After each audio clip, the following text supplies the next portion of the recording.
Welcome to Sports on Demand from Upper Michigan Source for Thursday, good old 9:06 day in the Upper. All right, take two. I'll do it, just keep it rolling.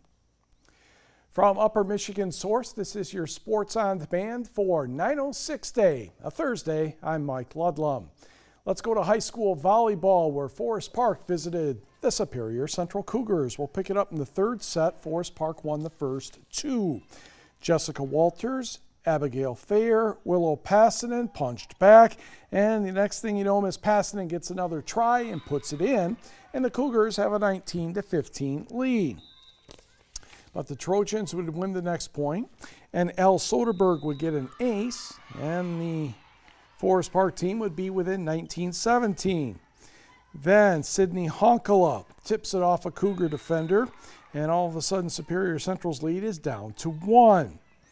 Abigail Thayer will set Samantha Thompson, but she gets roofed by Cassie Devine. Trojans still down 1 at 21-20. Mercedes Simmons will get the set from Honkala, put this one away softly, and the Trojans would win the next 4 points to take the set 25-21 and the match 3-0 as Simmons puts it away. On the scoreboard, Lakeland and Hubble over Bessemer 3-0. Gwynn turns back West Iron County 3-1. Kearney Nato sweeps North Dickinson. Houghton does the same to Westwood, as does Ewan Trail Creek over Baraga. Negaunee 3, Ishpeming 1. Iron Mountain defeats Calumet 3-2 and 15-12 in the fifth. And it was Jeffers over Hancock 3-1. To tennis. That's Abby Nelson, first singles for Negaunee, returning the serve of Iron Mountain's Jordan Stoner. Stoner will hit a top spin forehand. Then she's going to try to come to the net on this backhand, and Nelson just said, no, you got to come up with something better than that. That broke serve, and Nelson took a 4-2 lead in the first set.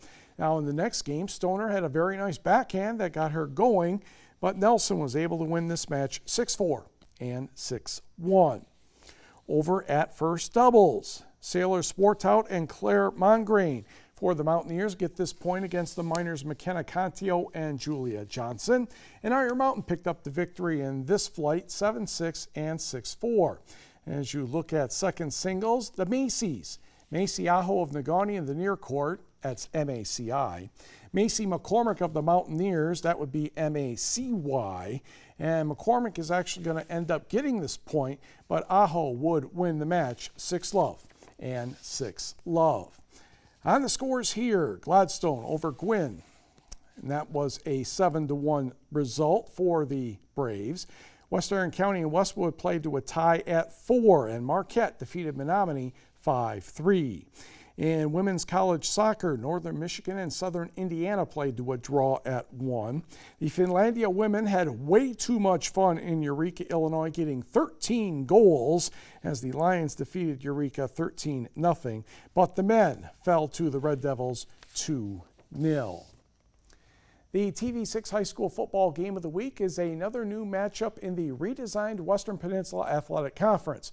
But Westwood and Calumet have seen each other in the past. This requires a small explanation. Westwood and Calumet have met many times on the gridiron, but only in scrimmages, not in an actual game. That changes Friday night when the Patriots travel to Agassi Field for their first clash as members of the Westpac. Both coaches understand why the other team is 2-0. Got a lot of experience back. You got a lot of 3-year starters on that team, and they put a lot of problems on you with their offensive sets and athletes on the field, and it's going to be a big challenge for us. They're very well coached, and this is probably one of the better Calumet teams I've seen in quite a few years. They're very physical, they're very fast, they get to the football, and they're not simple on offense. It looks simple, but they do some complex blocking schemes and things like that we got to prepare for. Even though this is only week 3, this game could go a long way toward deciding who wins the Copper Division of the Westpac. They have a very good quarterback. They're a very physical team. That's one of the things that we thought of right away. They have a really good running back. They're pretty solid everywhere. We just got to read our keys. Once we figure out that, then we just got to make the play. It's going to be a back and forth game. We're both good teams, so I think we just got to get to the ball and make the tackle. Kickoff Friday night in Calumet is 7 o'clock.